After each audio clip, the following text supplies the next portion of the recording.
Chapter 6 deals with land use controls. And land use controls are regulations, restrictions on what you can do with your property come in two main flavors, if you will.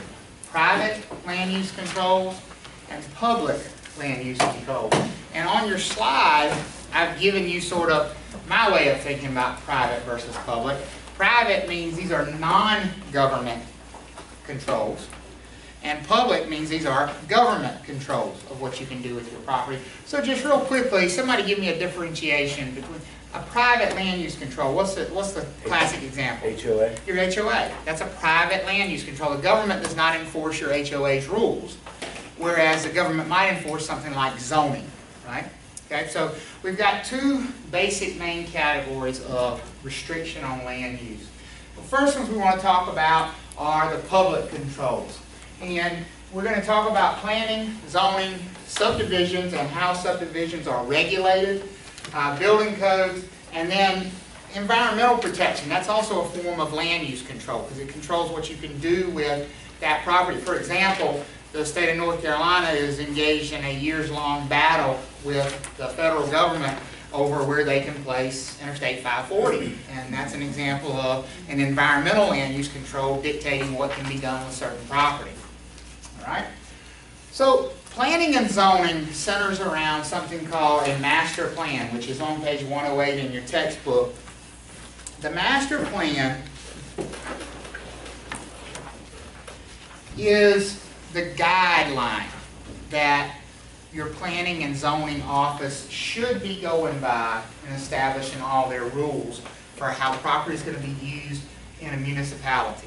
It says here that every municipality must have a master plan, and it must address the following things: what the land's going to be used for, public facilities, so things like police and fire, maybe those kinds of services. Circulation, just as a fancy way of saying traffic. So the master plan needs to plan for traffic. Conservation of natural resources and noise abatement. Those are the goals or the things that must be taken into consideration when a municipality is creating zoning ordinances and using their authority to plan the use of land within their boundaries in North Carolina. All right? Now, that power comes from something called police power.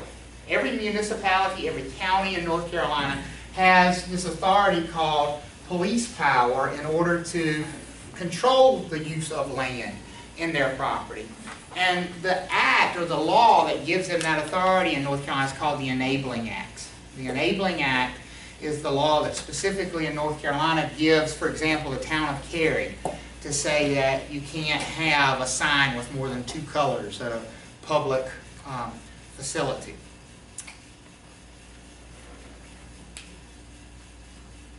All right? Don't spend a whole lot of time memorizing this slide, the purpose of zoning regulations, but do take a look at it to provide for adequate light and air, to prevent overcrowding, to avoid concentrations of populations, and then to facilitate transportation and those sorts of things for the public use. Okay? Now, these are some examples of things that zoning regulations do control. The size of lots, what kind of structures can be placed on those lots, how high buildings might be, for example, how dense. Density just means how many of something. So, for example, if you're in a residential zone, an example of a density control might be 1 property per acre.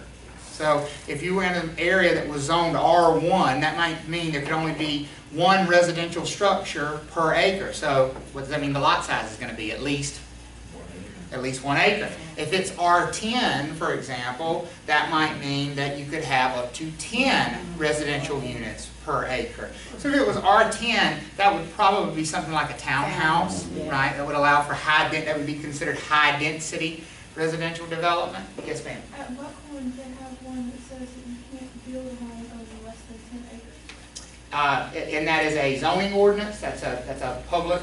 You say at Buckhorn. Is that a city or town? That's a lake. That's a lake. Okay.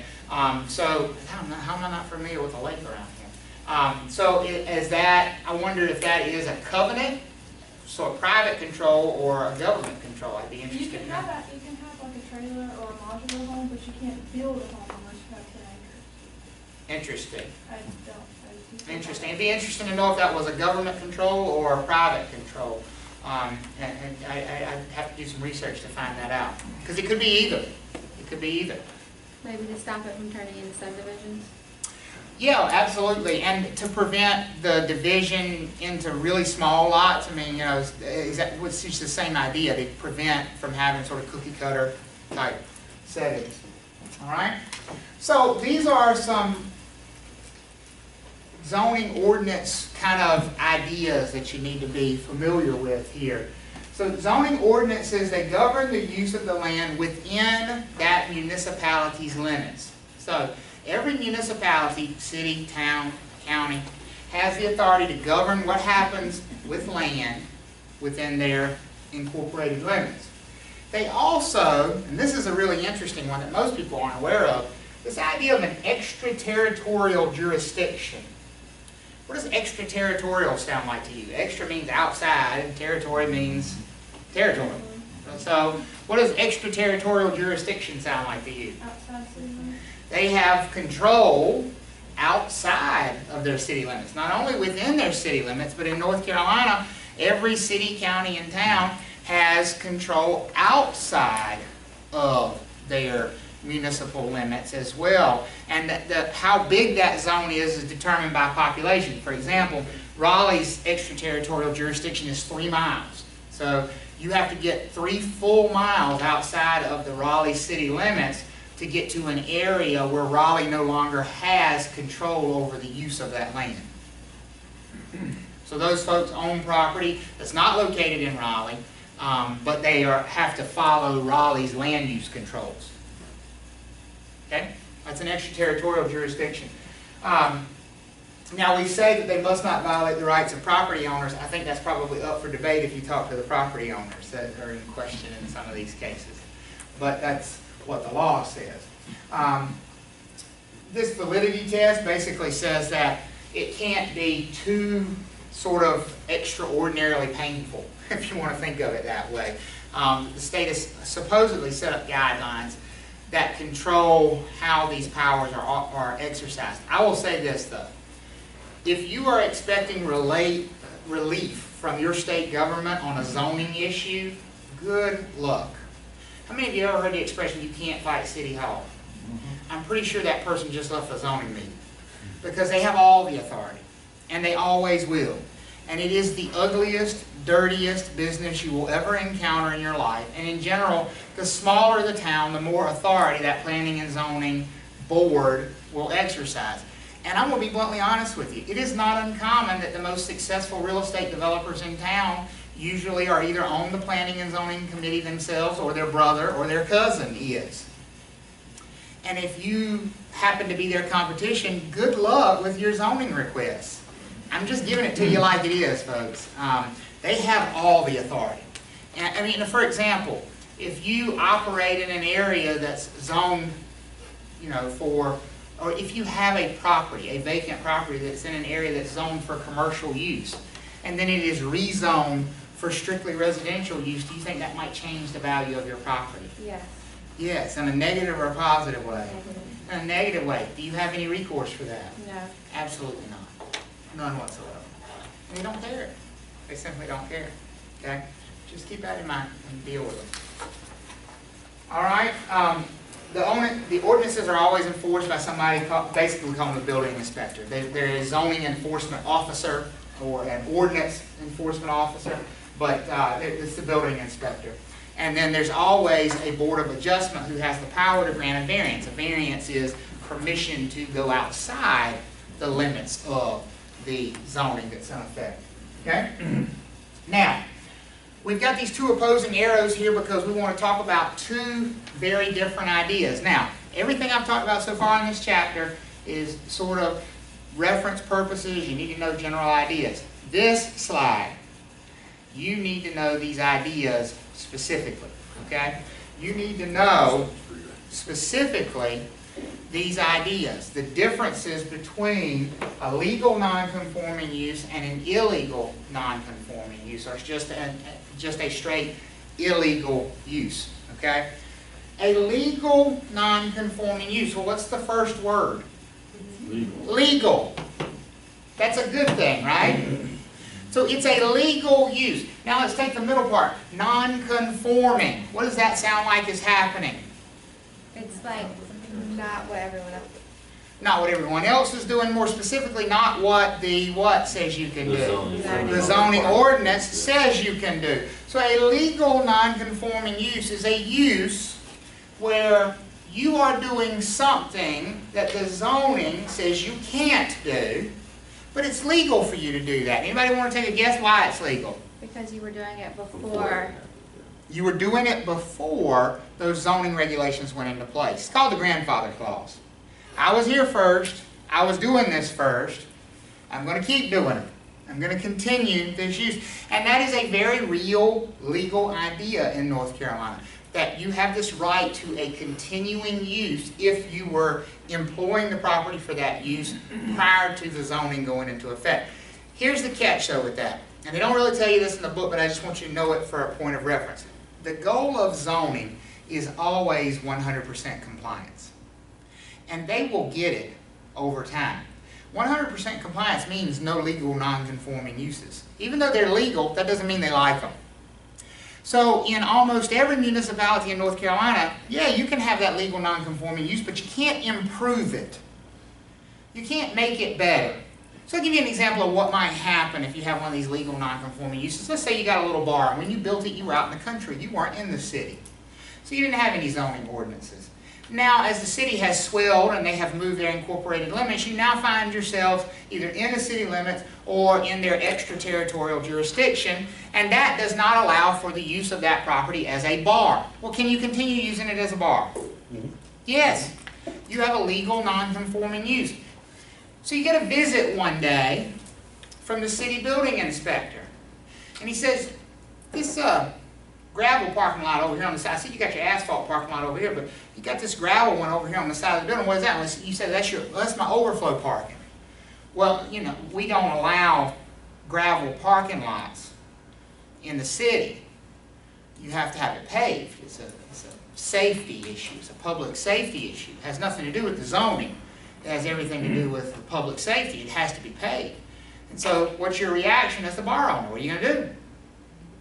I'm going to get it paved. But you can't. And then when you go down there to get the permit to get it paved, you know what they tell you? You can't. You can't do it. Why not? Because that's improving a legal non-conforming use. So what just happened to your overflow parking? It's gone. You lost it. It's gone. It's kind of like my sister and, well, my brother-in-law. Good God, my sister-in-law, she was left some, like, property at the beach. Like, it was passed down. And, like, everyone in there has trailers, and people are trying to buy them out to, like, put condos up.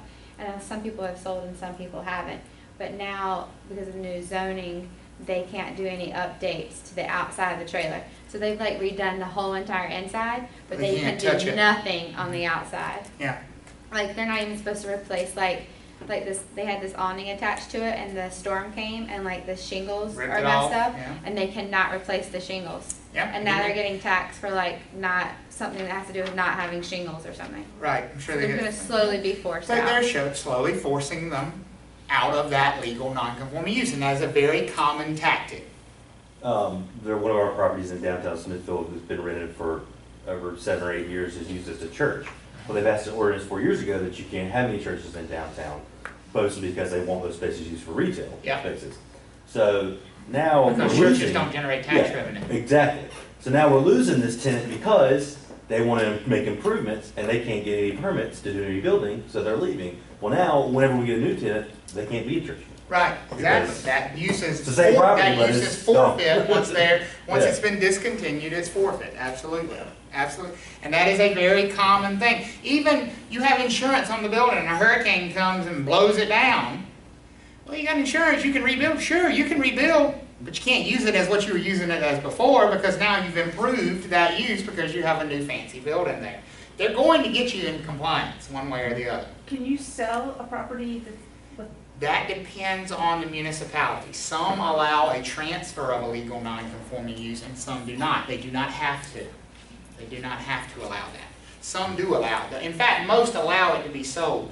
But you should and here's the reason I go into such detail on that. Is that something you should be really cautious of for your clients if they're looking at buying a property or even leasing in a property that's operating as a legal non-conforming use? Do you think that would be a very big deal to have a conversation with them about? Yes. Yeah, absolutely. Because they should understand that they're going to have a hard time keeping that use going for any extended period of time. Okay?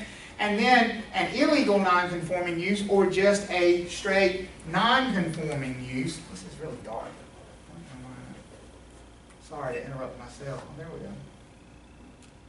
Got brighter then. There we go. That's better. I don't know if it's better for you, it's better for me. An illegal use. Why am I fighting with the machine here? An illegal use, I'll see if I can talk at the same time, is one that started after the use was illegal. And so you cannot go back and sort of say, oh, you can do it now. No. Once it's been established as illegal, you cannot start. I don't know why it's done that. I'm just going to give up for right now. I'll try to figure it out later. Clearly it does get brighter, but it doesn't want to be brighter right now. So with an illegal use, here's what you need to know for test-taking purposes. They will do their best to convince you, to talk you into this being a legal non-conforming use. And here's how they'll do that. They will beat you into submission with verbal diarrhea. That's what I call it for test-taking purposes. This will be one of those questions that's a half-page long. It's like reading a small novel. And they'll talk about how Travis is purchasing a single-family home in Garner that has been used for the last 30 years as an attorney's office in a zone where it's only been zoned for single-family residential for the last 40 years. And then they'll go on and give you more detail and more detail, and then they'll say, what's the current status of the use of the property? Well, what did they say about the use? It's being used for what? An attorney's office in an area that's zoned for what? Residential. For only residential. So is that in compliance with the zoning? That's the first question. No. So now what we need to figure out is, did the use start before the zoning said you couldn't do it, or did it start after? So it's been used for the last 30 years as an attorney's office in an area that's been zoned for the last 40 years as single-family residential. What kind of use is it? Illegal. It's an illegal use. Does it matter that it's been used for 30 years? No. There's no, like, oh, you've been doing it so long, we just let you keep doing it. It's illegal. Okay? So make sure you can answer that on the test. You'll see it. All right? A variance is when the zoning authority has given their permission for you to go outside the zoning ordinance, to do something that the zoning ordinance does not say is okay. That's a variance. You've gotten permission. You've asked for permission, and they've granted you permission. These are very hard to come by. It's very hard to get a variance. Okay? Whereas a conditional use permit, and that's one that tends to be a little bit confusing for people, this is an allowed use, but allowed with permission. Here's what I mean by that. Normally, zoning is very simple and straightforward. You have a list of things you can do in this area that's allowed. You have a list of things you can do that are not allowed. And you simply can find what zone the property is located in. You consult the list. You say, these things are allowed, these things are not allowed. And you find what you're looking for. Well, if you don't find what you're looking for, there might be a third list for that zone called a conditional use list.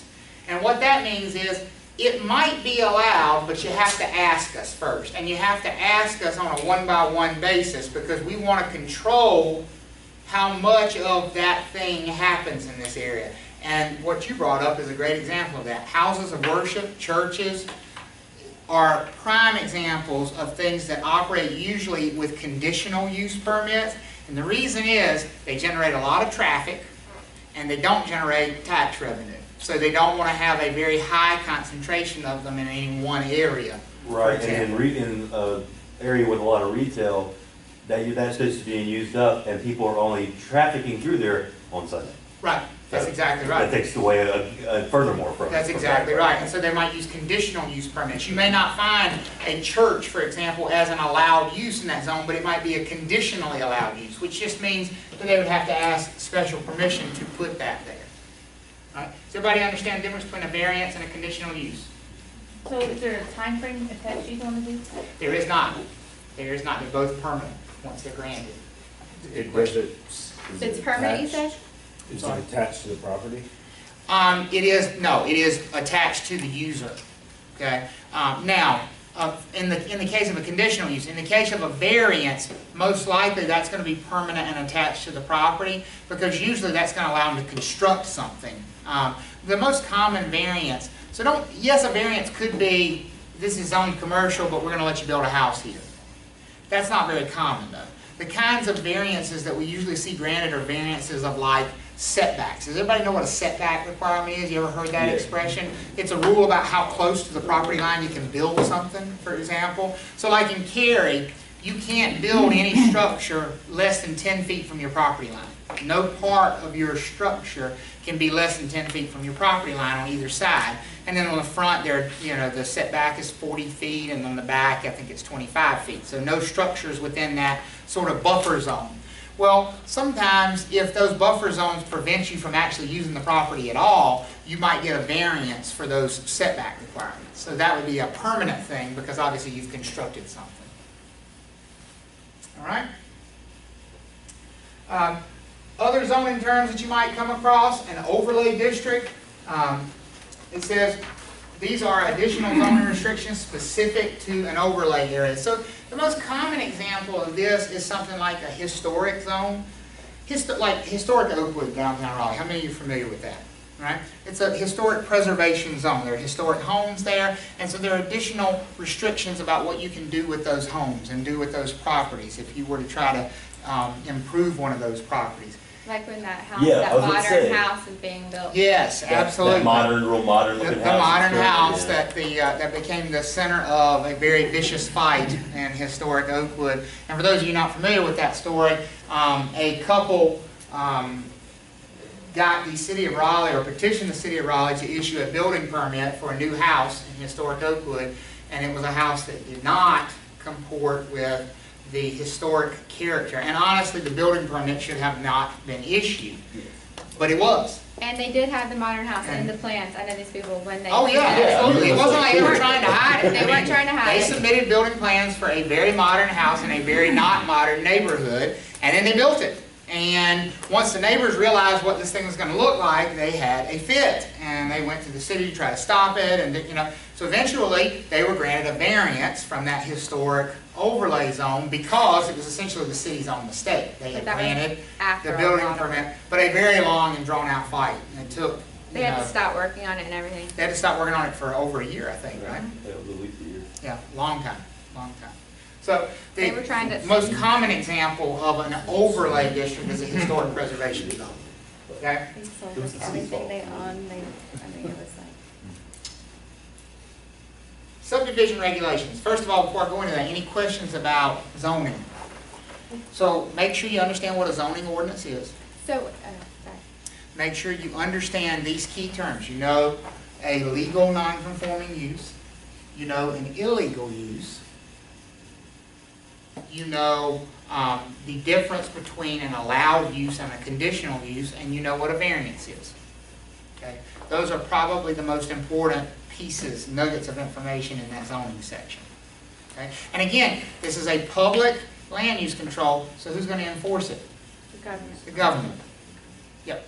So, for instance, the house in Oakwood would have been under a zoning, a overlay district? An overlay district, and that's exactly right. They were allowed to continue building through a variance. That's exactly right. They got a variance from the requirements of that overlay district. Okay. Exactly right. Okay. Now, as a broker, you always have a duty to disclose zoning to your clients. We're going to talk about in the next chapter when we talk about disclosure, but zoning is a very important piece of the puzzle when it comes to clients purchasing property, particularly if you know they want to use it for a certain thing, and particularly on a commercial transaction, for example. You always want to make sure what they intend to use the property for, it can actually be used for that purpose. All right? Now, subdivision regulations. Here, we're controlling land use by controlling how you divide land, how land is divided into more than one piece. And that is the definition of a subdivision in North Carolina, and that's on page 113 in your textbook. Subdivision of land, or a subdivision, is just dividing one lot into two or more lots. It's not necessarily what you think of when you think of a subdivision with 100 houses in it and a sign out at the road and those. Yes, those are subdivisions as well, but any division of land is technically a subdivision. And they all follow the same basic rules. Creation of a subdivision or dividing a piece of land always has the same rules in play. And so you need to sort of be familiar with that process. Okay? Now this sort of chart, graph, arrow, however you want to think of it, should give you a pretty good idea of the process involved with creating a subdivision. And this is definitely a process you need to be familiar with for testing purposes. They like to test you on what has to happen first, where you are sort of in that process. So in Chapter 4, you talked about plat maps. Does anybody remember what a plat map was? Yeah. What is it? It's, go ahead. I was just going to say like a drawing of the lots and the properties that sit on those lots and the streets. Exactly. He said it's a drawing of lots and streets and the properties that sit on those lots, and a drawing specifically of just any random grouping of lots, or a drawing of fill in the blank. A subdivision. A plat map is specifically a drawing of a subdivision. Okay? And all the individual lots located within that subdivision. Don't forget, one of the primary purposes of a plat map is to easily identify the lots within a subdivision. What method of property description do we use in North Carolina? Meets and bounds. Those meets and bounds property descriptions, what do they look like? Real short and easy to read, right? No. Long. Tedious. Beginning at the intersection of this tree and that stump, you know, go 30 degrees east, 20 degrees west, you know, for 120 feet, and then go 90 degrees west, 20 degrees south for 380 feet, more or less, to the center line of this creek. And then you go this, you get all these directions. Very long and tedious. If you had to write a sales contract and you had to put that property description in to describe the property, would our job be pretty hard? Yeah. Yes. So one of the primary purposes of a plat map is to distill all that information down into an easily digestible piece. Because what we can do is simply say, go look at this plat map. Plat map, book number 300, page 500. When you get to that map, we're selling lot number 4. Can y'all understand that? Much easier, right? Here's the interesting thing. The plat map has that long meets and bounds description on it. So that's a way for you to skip having to bring in that long description because you've just referred back to that plat map. Is everybody with me now on what a plat map is? Okay, and its purpose. Good. So the plat map is very important to the process of subdividing land. So step 1 in creating a subdivision is to create that preliminary plat map. And creating a preliminary plat map usually is done by a surveyor. You hire a surveyor to come out, they're going to survey out where you want the lot lines, and they're going to create those meets and bounds descriptions and create that original plat map drawing for you. And then you're going to take it to the county and get their permission, get their blessing. And once they bless it, they're going to record it in the county courthouse. Once they've recorded it in the county courthouse, those lots have come into existence. Prior to that, were there lots there? There was what? One big lot. Does that make sense? Every subdivision starts as one big piece of land. And then you go through this process of creating a plat map which divides it into smaller chunks of land, the lots. So once that preliminary plat map is recorded, now you actually have lots that you can work with as a real estate broker. What can you do prior to that point as a real estate broker? Nothing. Nothing. Because there's nothing to sell, folks. Somebody comes in, and you've experienced this probably, even if you don't know you have. How many of you have ever been to a new home construction subdivision where they have the little map out there with the monopoly houses glued on it? You know, they have the green ones for available lots and the red ones for ones that are sold. And inevitably, if you early enough in the subdivision process, they'll have those lots in the back, and you're like, well, what about that lot back there? Well, that's our next phase. How many of you have ever heard that expression from somebody? That's our next phase. Phase is a fancy word for subdivision. Those are subdivisions within the subdivision, right? Every phase of a subdivision is technically its own subdivision. You know, there might be 15 phases in any given subdivision. And the reason they can't talk to you about those lots back there is what? They don't exist yet. They haven't gotten those approved. They haven't filed that preliminary plat map. So that's really important to you, and you're going to see that on the test, is knowing that process. So prior to a plat map being filed, what can you do as a broker as it pertains to these lots? Nothing. Can you take a deposit? No. No. Can you write a contract? No. No. You can take their name and phone number and say, we'll call you back when we have a plat map. Everybody good on that? Yes. Okay? So that's kind of step one of the process, getting that preliminary plat map recorded. Now, we can start selling. Let's talk about the definition of selling. Selling equals contract. There's a difference between selling and closing. Closing means transfer of title, right?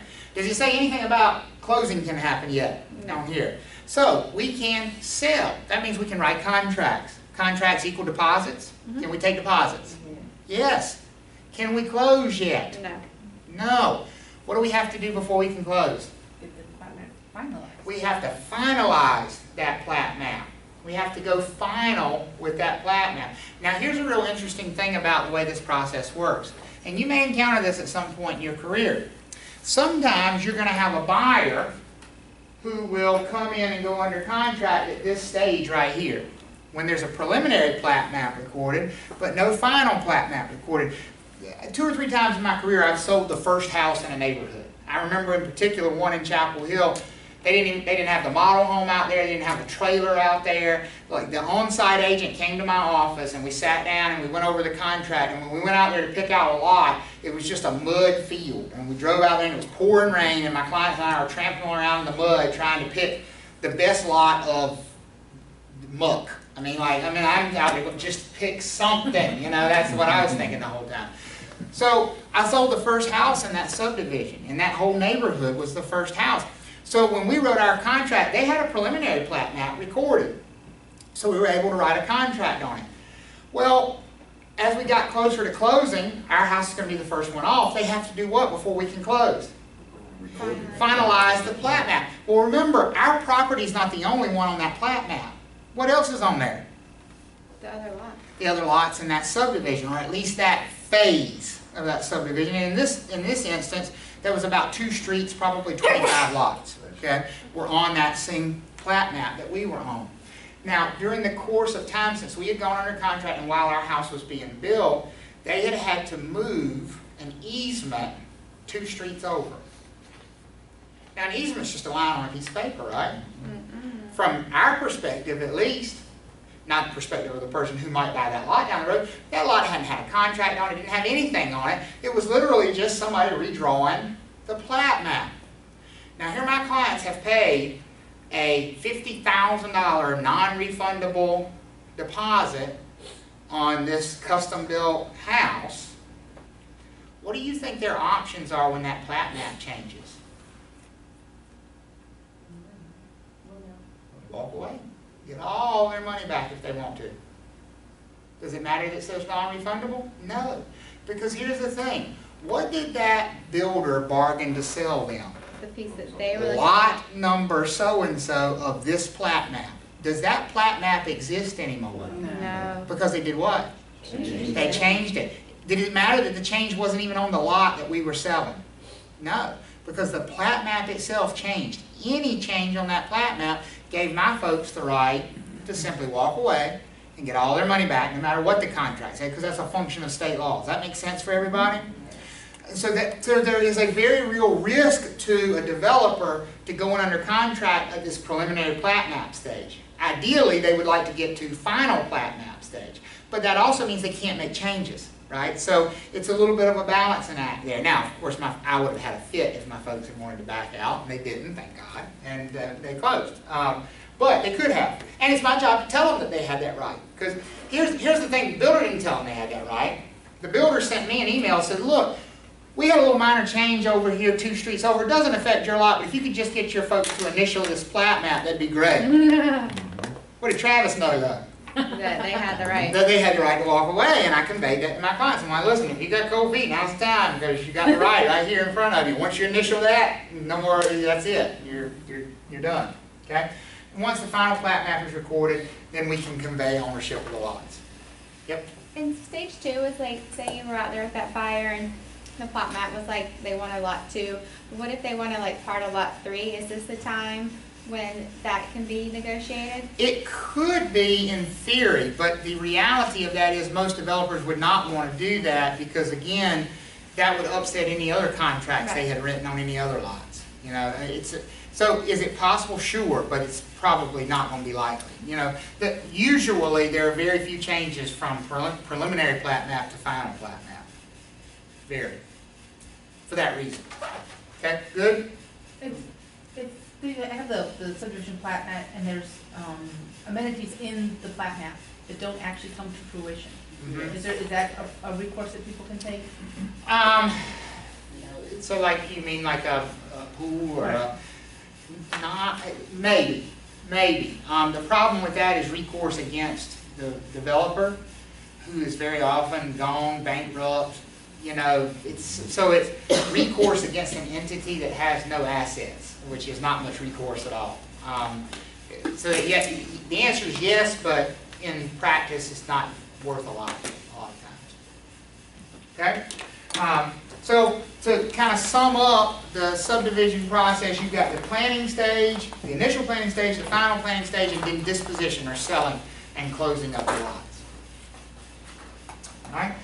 If there are going to be covenants and restrictions placed on these lots, now's the time to do it, when you're creating the subdivision. And it's going to be that developer who usually places those restrictions on the property. And there are some FHA, which stands for the Federal Housing Administration, standards that have to be met with subdivisions. You don't need to know what those standards are. Just, you might have to just sort of know that FHA does regulate subdivision regulations in some cases. Now this is really important. This is really important for test taking. It's really important for the real world. So it might be a slide you want to start or highlight. Subdivision street disclosure laws. This is probably the next huge trouble area for real estate brokers. Not having accurately or adequately disclosed the status of the streets within a subdivision where they've sold a property. Streets can be either publicly maintained or privately maintained. We have a bad habit of assuming that they're all what? Publicly maintained. That is a really poor assumption because you can be held liable for that assumption many, many years down the road as a real estate broker. There's 2 subdivisions in Wayne County right now, just to give you an example. 2 subdivisions in Wayne County where the developer many years ago came in and developed these neighborhoods, and the streets were supposed to be converted to public use. They were going to be publicly dedicated streets. They never were. Subdivisions were built about 25 years ago. Okay? The developer is long since gone, disappeared, dead, who knows. Now the streets are in such poor shape that the city of Goldsboro has forbidden their police force from driving on it, their fire department from driving down them, the school buses are not allowed to go down there, the United States Postal Service will not go down there. And the city has said that's an unsafe situation. So the homeowners have 2 options. Fix it themselves, because these are still private streets, or the city will be glad to come in and fix it for them through the use of a special assessment. What did we say a special assessment was? Tax. It's a tax where they do what to your property? They improve it for you. And the city has estimated to these homeowners that they will be able to come in, tear up the existing streets, build them to North Carolina Department of Transportation standards, and convert them over into publicly maintained roadways. And they will do all that for the tiny sum of $36,000 per property. And the homeowners have a month to figure out whether they're going to do it themselves or whether they're going to allow the city to do it for them. So, you think some real estate brokers are going to be getting sued there. Developer, you can't find them, but I bet some of those real estate brokers are still in business.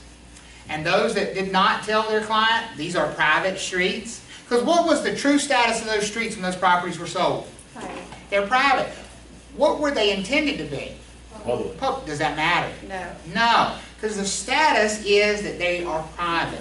And folks, this happens all the time. I So, have a question. Oh, sorry. so with, so the homeowners in that situation, they have recourse to sue the real estate agents. Yep. So the real estate agent would then have to prove in some capacity that they. Had disclosed to that they- client Yeah, that this was a private street. like either, like verbal doesn't They count. need something in writing. Wow. And then, I'm betting you don't keep 25 years worth of records on your I transactions. probably do not, yeah, I probably do not. So since it deems that the state can't, even that the police can't get down there and the mail people can't get down there and blah, blah, that would go into fire and rescue. So do they lose insurance on their homes? They could, Because I know, yeah. they could, very well. Yeah. Which is why the city is saying it has to be remedied. It absolutely has to be remedied, and either you do it or we're gonna do it for you. And do they give them more than a year to pay that $36,000? Yeah, they probably structure it over 20 years or something like that, you know, but they also charge interest on it when they structure it over time like that. So you're paying like 52. Yeah, exactly. They get you coming down. Exactly, yeah. And this happens a lot, you know, those kinds of special assessments happen a lot as well with like water and sewer. When they annex properties and they bring, you know, people don't want the water and sewer, but they get it anyway. They don't even get hooked onto it. It's just in front of their house now in case they want to hook on and they get a special assessment for it. Well, in this case, it's for streets. So it's very important that you research and find out if this is a privately maintained roadway or a publicly maintained roadway. It's okay to say to the client, listen, they're planning to make these public. As long as you follow that up in writing with some clear distinction of, but they're currently private. And we don't have any control over that process. That's the developer. So as a homeowner in here, you need to make sure you and the homeowners association stay on top of the developer and make sure that these streets get converted into public use. And here's a telltale sign. If you drive in the neighborhood and you sell a house in there and the manhole covers and the vents and the curbs all stick up that much higher than the, how many of you have been through a neighborhood where you know, it's like rumble strips. You go through there because everything's higher than the street level. They're doing that because they don't want to put that final top coat on until they're finished in the neighborhood because they don't want to tear it up because they're planning to convert it to public use. And you can't convert junk to public use. They make it, I mean, those inspectors go out there and it has to be perfect before they'll take over the maintenance of it. Well, if it's not been done yet, what do you think the status of those streets are currently? Private. They're private. And you're just taking it on faith when you buy in there that they will be actually converted into publicly maintained roadways. And the problems you run into with that is this never rears its head soon. It takes a long time for those streets to deteriorate to the point that somebody really starts to go, when are they coming to fix the streets? And then they start calling the city and the city goes, we ain't coming. It's not our street. So there are some things you can look for.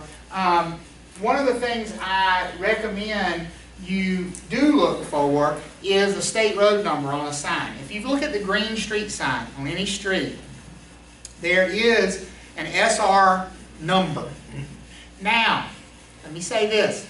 That does not mean it's a publicly maintained roadway, because part of getting the streets approved for public dedication is getting that number assigned and signing and flagging the street with the number.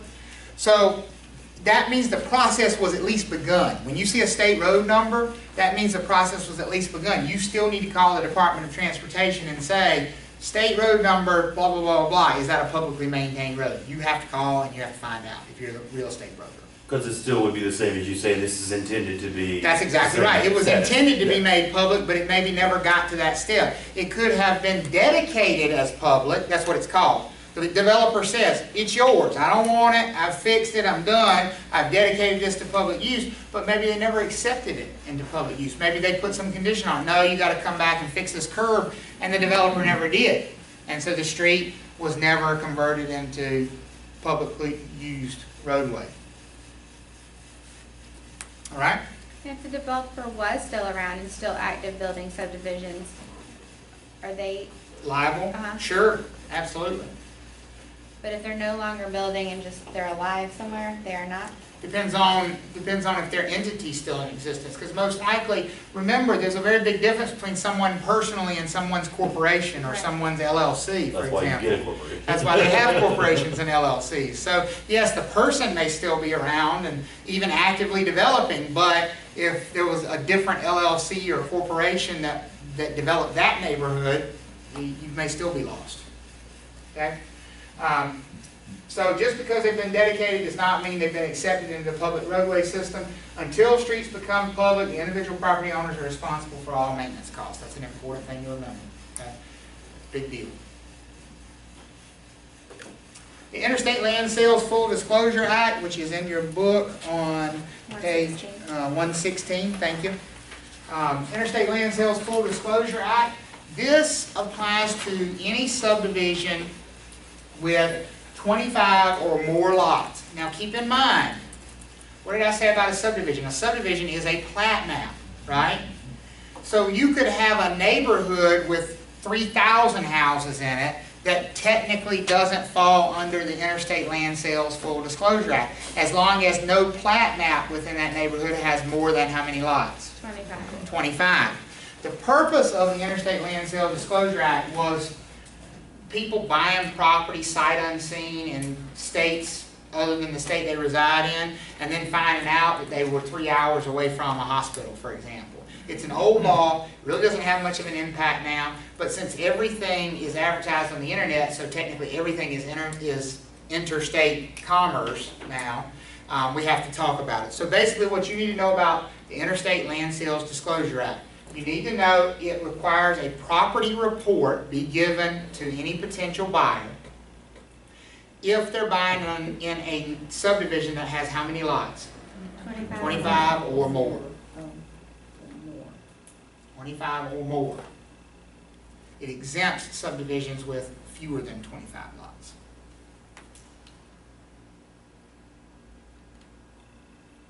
Okay? What's our duty to disclose? Well, we have a duty to disclose. Our level of knowledge and how much we disclose is going to depend on different property types and what the buyer wants to do with that property, what their plans are for the property. All those things come into play. We should never assume anything. If you're asked a specific question about, can I do this with the property? Is this allowed on the property? You should always research it. It's okay to say, I don't know, as long as you follow it up with, but I'll find out. Don't make up answers, because you make yourself liable when you do. And always make sure you get copies of any restrictive covenants, deed restrictions, anything like that. I've gotten to the point now, when I list a property, and I have a buyer submitting an offer, I send their agent a copy of the covenants. I don't even wait for them, let them do it themselves. Technically, they should be doing it for their client anyway.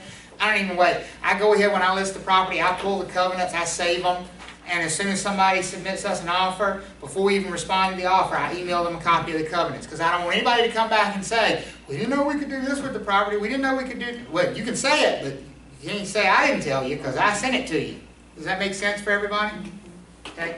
Now, let me give you a note, and this will help you on the test, because they get a little tricksy on the test sometimes, with things like covenants and restrictions and zoning and that sort of thing. You're not an attorney. All of these are legal ideas. These kinds of use restrictions are legal ideas. When somebody asks you this question, can I blank? Your answer should never be an unequivocal yes or no, because you aren't really qualified to make that kind of a judgment call. I know it sounds silly, right? But if the question is, can I put a swimming pool? What you should do is go find the information about swimming pools in that area and provide them with the information and say, here's what it says about swimming pools. let them draw the conclusion of whether or not that's allowed. And if they say, well, I don't understand what that says, can I have a swimming pool? Who do they need to talk to at that point? An attorney. You see how that's protecting you? So if you get that as a test question and they say, you know, your buyer wants to know if they can put a swimming pool in the backyard, and you've pulled the covenants and the covenants did not allow for a swimming pool, what's the most appropriate response to your buyer? Well, one of the choices is going to be inform them that a swimming pool is not allowed. The other choice is going to be have them consult an attorney. Which one is the better answer? Have them consult an attorney. Okay? You can give them the information, but you can't sort of evaluate the information for them if you don't want to be held liable for it. All right? Building codes are another way that we have public land use controls. Building codes are statewide, but we also have local building codes that can be a little bit more strict. So you have a statewide set of building codes, and then the local municipalities might have their own, which are more strict than the state minimum. The primary purpose of building codes is public safety. And the two things you need to know about building codes are the two terms, the building permit and the certificate of occupancy. Okay? The building permit is fairly self-explanatory. What is it? Permission to do what? To build something, to improve something. That's what a building permit is. Now here's the one you'll miss on a test if you're not careful.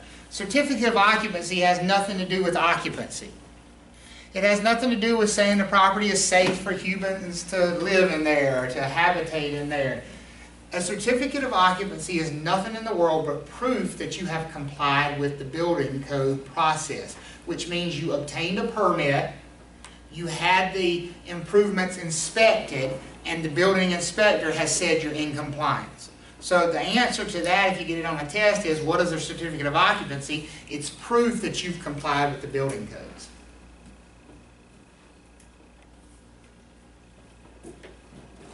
All right. Flood hazard regulations, which is in the book on page 118. FEMA. The flood maps are determined by FEMA, which is the Federal Emergency Management Agency. They draw the maps that determine whether a property is located in a flood hazard zone or not, which also happens to mean they determine whether you have to have flood insurance or not. Flood insurance is completely separate from other types of insurance. It is expensive, and the only place you can buy it is from the federal government, because no insurance company in their right mind will actually touch it. So it is done through the federal flood insurance program. And FEMA can't force you to buy flood insurance, but who can in most cases? The bank. Your lender. Your lender, because they have a lien on the property, they have a vested interest in the property. So usually, if you're borrowing money against the property and you're located in a flood hazard area, they will force you to buy flood insurance. Once FEMA pays out on a claim on a particular piece of property, they won't pay out on it again. They will not insure it again. That is correct. Is there a way to find out whether they've already paid out on a piece of property? Yes, if it has current flood hazard insurance on it. That's the best way to find it. If it has a current policy, they have not paid a claim on it previously. Yeah, that's pretty much it. That's a good question. She said once they've paid a claim through the flood hazard program, they will not reinsure that property, and that's very correct. Yeah. All right. And the idea is to improve construction standards in that area. They won't reinsure it exactly as it was before, but maybe if you raise it, put it on stilts, you may have to go through some steps to get it there. And of course, this is a big deal down on the coast. Insurance costs down there are very substantial. All right. Road access, you have to have it. So, we talked about easement by necessity. You have to have access to roads, and obviously it would be a big disclosure issue if you did not have access to a road.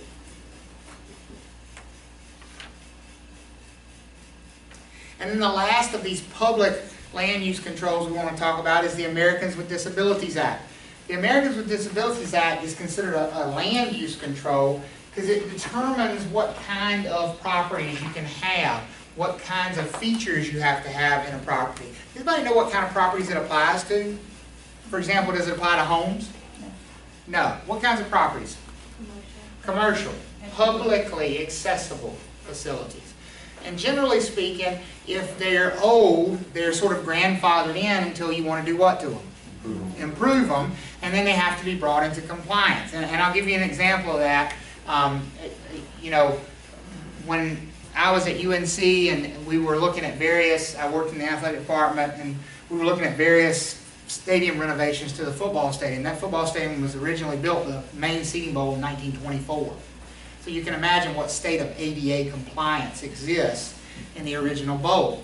If you visit Kenan Stadium, which I highly recommend, by the way, if you have not, you will notice that the seating in both end zones is not connected to the main seating bowls down the sidelines. Anybody want to guess why?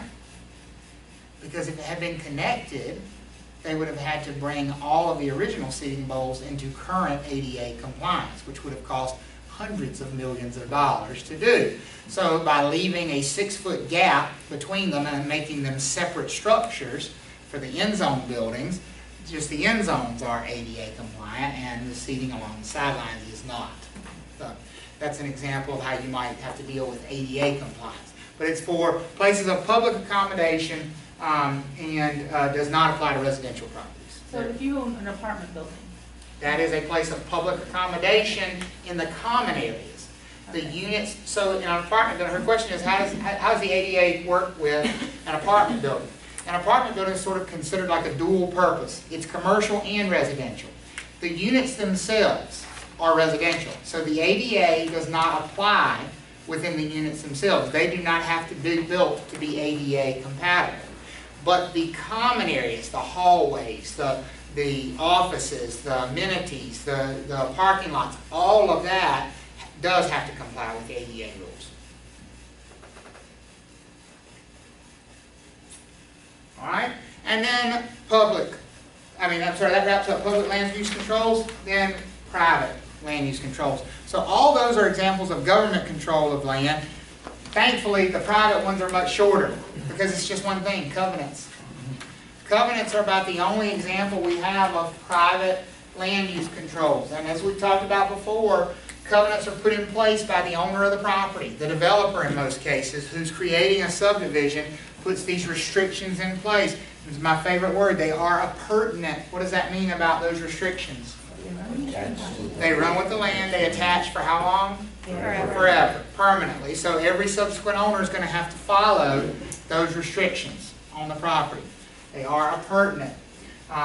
They should be disclosed by you as real estate brokers. They are recorded at the county courthouse. You can go pull the covenants for any property within your county by either visiting the county courthouse or in most cases going online and pulling up the covenants. I didn't say it was easy, but you can do it.